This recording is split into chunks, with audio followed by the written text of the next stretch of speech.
सध्या नाशिक शहरात कायदा सुव्यवस्थेचा प्रश्न मोठ्या प्रमाणावर निर्माण झालाय। वाढणारी गुंडगिरी, गुन्हेगारी ही डोकं वर काढीत आहे। गुन्हेगारीचा उच्चांक दिवसेंदिवस वाढत चाललाय। याला कारण म्हणजे वाढत चाललेले अवैध धंदे। दारू, मटका, सुरट जुगार, गांजा, चरस, बंटा, एमडी सारख्या नशेल्या पदार्थांमुळे तरुणाई मोठ्या प्रमाणात व्यसनाधीन झाली। खुलेआम विक्री होणाऱ्या या सर्व नशेल्या पदार्थांवर बंदी घालण्यात यावी, तसंच अवैध धंदे आटोक्यात आणावे यासाठी पोलीस प्रशासनाने प्रयत्न करावेत अशी भावना जनसामान्यांमधून उमटताना दिसून येते।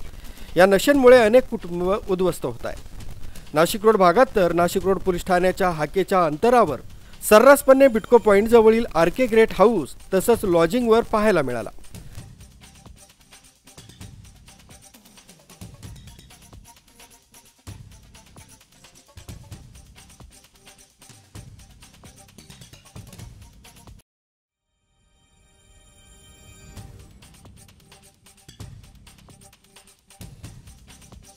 नाशिक रोड भागात सर्वच लॉजिंगवर तसंच स्पाच्या नावाखाली परप्रांतीय मुली, महिलांचा वेश्या व्यवसाय सुरू असल्याचं निदर्शनास आलंय।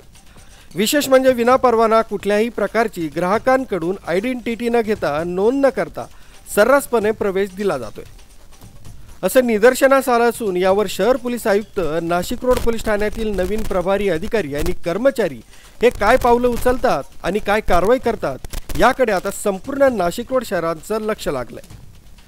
या खराब प्रवृत्तीमुळे येणारी भावी पिढी बर्बाद होण्याच्या दिशेनं वाटचाल करीत असल्यानं जर कधी त्वरित पोलिसांनी कारवाई केल्यास या प्रकारांना नक्कीच चाप बसू शकतो।